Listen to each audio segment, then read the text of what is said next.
El tercer día de gestión del presidente Raúl Alfonsín todavía resonaba su triunfo electoral, recogiendo casi el 52% de los votos. Las Fuerzas Armadas se repliegan por imperio de la República, pero sin la voluntad de subordinarse al poder civil. En esa hora tensa, el presidente firma el decreto que ordena se investiguen sus crímenes. Será el comienzo del proceso de justicia más impactante de la historia argentina. El 15 de diciembre de 1983 se crea la Comisión Nacional para la Desaparición de Personas.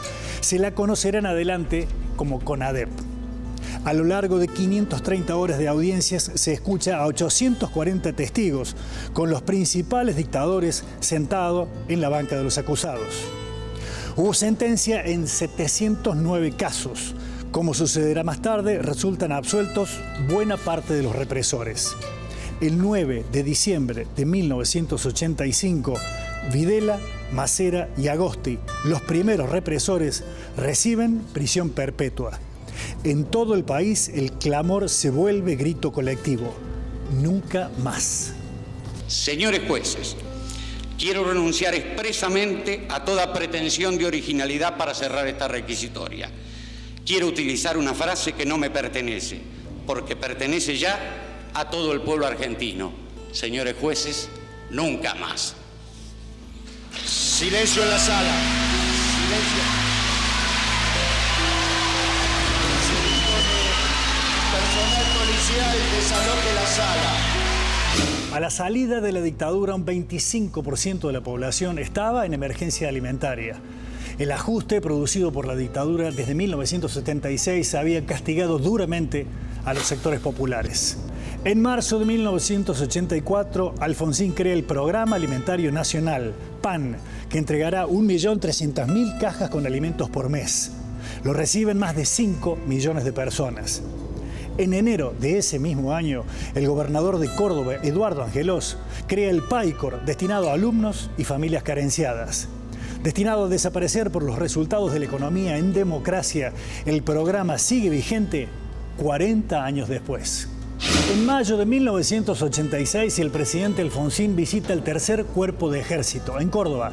Se trata de la poderosa unidad militar desde la que ejercía el máximo poder Luciano Benjamín Menéndez en dictadura. Es un día helado de otoño, pero cuando la noticia se conozca, helará la sangre de los argentinos. Una bomba estuvo a punto de acabar con la vida del jefe de Estado.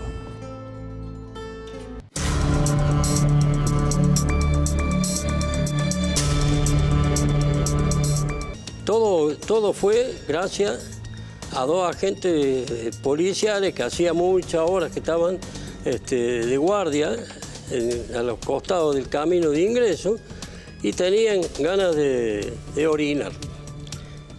Y se bajan a la alcantarilla para no ser vistos en esas circunstancias y ven un cable. Esto me relata este hombre que era y me dice, van con el cable, llegan hasta atrás del atril donde estaba el proyectil. Un proyectil, un explosivo grande. Después el diario le dio un tratamiento equivocado a la información y salimos al otro día con un título de que el ejército respaldaba el gobierno democrático, lo cual había sido todo lo contrario. Recién a las 17, cuando baja el avión, Carlos Becerra, que creo que en ese tiempo era secretario general de la presidencia, anuncia de que habían atentado contra el presidente y que había sido frustrado, y creo que lo detienen al que denominan jefe de la seguridad del operativo del presidente.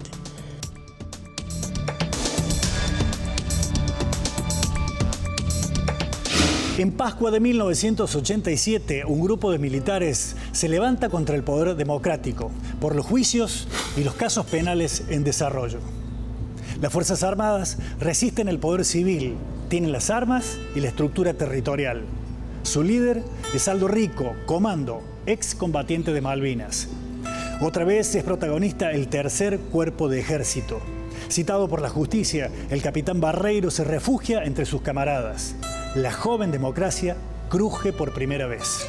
Y hoy podemos todos dar gracias a Dios. La casa está en orden y no hay sangre en la Argentina. 2 años más tarde, el 23 de enero de 1989, 80 guerrilleros copan el cuartel militar de La Tablada. Se suceden 36 horas de combate contra fuerzas civiles y militares. Los protagonistas del enfrentamiento son el movimiento Todos por la Patria, MTP, y el Ejército Revolucionario del Pueblo. Cuando termina el enfrentamiento, hay 29 muertos, todos guerrilleros, y se informa que el argumento para tomar el predio militar fue abortar una nueva rebelión cara pintada.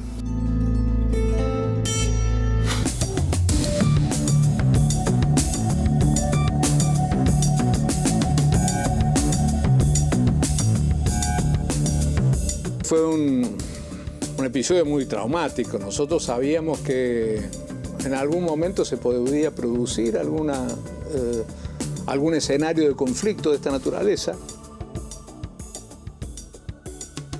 Y se produjo Semana Santa, se produjo el copamiento de Campo de Mayo. Recuerde usted que el episodio de Semana Santa se inicia a consecuencia que un oficial barreiro del ejército argentino aquí en Córdoba se niega a concurrir a los tribunales federales que lo estaban citando porque iba a ser indagado de una imputación no menor, de una violación o de violaciones flagrantes a los derechos humanos. Y allí empieza el episodio. No me voy a presentar a la justicia. La resistencia a los futuros imputados precisamente a rechazar la ley. Pues bueno, afortunadamente, digamos, la historia se ha contado tantas veces, terminó bien. El argumento de los sublevados en principio decía que no era contra el gobierno, que era por una reivindicación interna de las Fuerzas Armadas, pero lo cierto es que el desconocimiento de la ley, el desconocimiento de los tribunales, el desconocimiento del dato social que significaba el reclamo del juzgamiento de los responsables de este latrocinio ocurrido en el país tenía que ver con el levantamiento de las fuerzas, de ese segmento de las Fuerzas Armadas. ¡Felices Pascuas!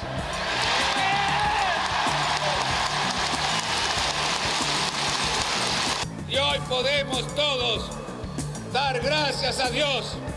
La casa está en orden y no hay sangre en la Argentina.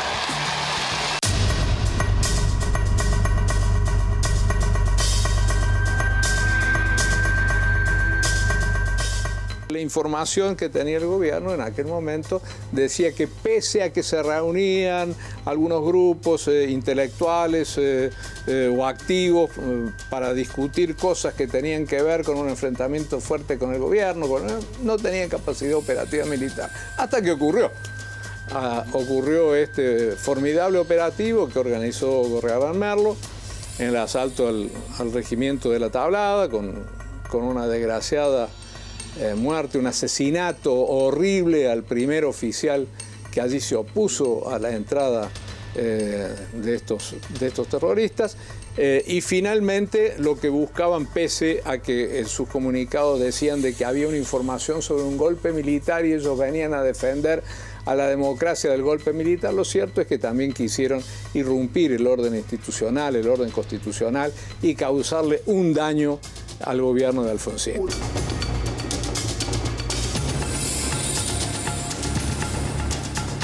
Después de mucha polémica, el Congreso Nacional, símbolo del poder soberano, autoriza la disolución matrimonial un 8 de junio de 1987. Hasta 1884, con la creación del primer registro civil, los matrimonios eran administrados por la Iglesia Católica, como otros tantos sacramentos. La Iglesia Católica es derrotada por el consenso democrático y triunfa una demanda largamente desoída. A principios de 1989, la escalada de precios se vuelve incontenible. Aparece por primera vez en la historia de los argentinos la hiperinflación. Es el resultado del agotamiento de los dólares en el Banco Central ante la demanda sostenida que no puede ser satisfecha de los acreedores externos y los grandes grupos que exigen reintegro de exportaciones. También presiona sobre la oferta los que se amontonan para refugiarse en el dólar. El austral se derrite en manos de argentinos desesperados por la remarcación sin fin. En un solo día se ajustan los precios varias veces. Crece el déficit fiscal, hay saqueos a supermercados. Acorralado por el fracaso económico, el 30 de junio renuncia el presidente Raúl Alfonsín. No lo sucede su vicepresidente, el cordobés Víctor Martínez. Lo hará el presidente electo Carlos Saúl Menem. Viene de gobernar La Rioja desde 1973. Luego de la dictadura, ocupa otra vez el gobierno por el voto popular. Ahí lo encuentra la renuncia anticipada del presidente Raúl Alfonsín. Es un abogado cuya apariencia remite a Facundo Quiroga. Muy conocido en su tierra, es un misterio para el resto del país.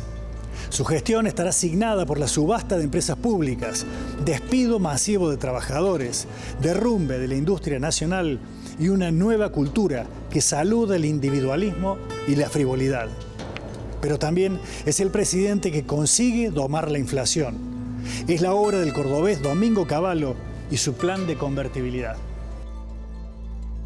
El 30 de diciembre de 1990, el presidente Menem firma el segundo decreto de perdón a los dictadores del proceso. Recuperan la libertad Jorge Rafael Videla, Emilio Macera, Orlando Ramón Agosti, Roberto Viola y Armando Lambruschini, condenados por violaciones a los derechos humanos en el histórico juicio de 1985. También vuelven al sol guerrilleros que protagonizaron la violencia de los años 70. Para 1991, Domingo Cavallo ya está en el gobierno. Su plan de convertibilidad fija la paridad 1 a 1 con el dólar. Para sostener esa ficción monetaria, el gobierno se fondea privatizando las empresas públicas. El 1 de abril, el Congreso Nacional sanciona la ley 23.928, que fija la paridad cambiaria sin límite temporal, 10.000 australes por dólar. El 1 de enero de 1992, el peso sustituye al austral. Se fija el tipo de cambio de $1 por $1. Entre 1989 y 1990 quiebra el Estado Nacional. Vuelve a escena la hiperinflación y el país entra en recesión. En marzo de 1992, Argentina va a sufrir por primera vez un atentado terrorista de origen internacional en su propia tierra. Se trata del ataque a la Embajada de Israel, donde van a morir 22 personas. Otras 242 resultarán heridas. Para hacer efectivo el alineamiento con los Estados Unidos, el presidente argentino Carlos Menem envía naves de guerra al conflicto armado en el Golfo Pérsico. Esa decisión del gobierno está en el centro de las conjeturas políticas a la hora de buscar motivos de la masacre. Por tratarse de una embajada, territorio extranjero, la tarea de investigar le cupo a la Corte Suprema de Justicia, la que identificó al grupo islámico Hezbollah como autor del atentado. Después de 31 años, la causa sigue abierta, pero inerte.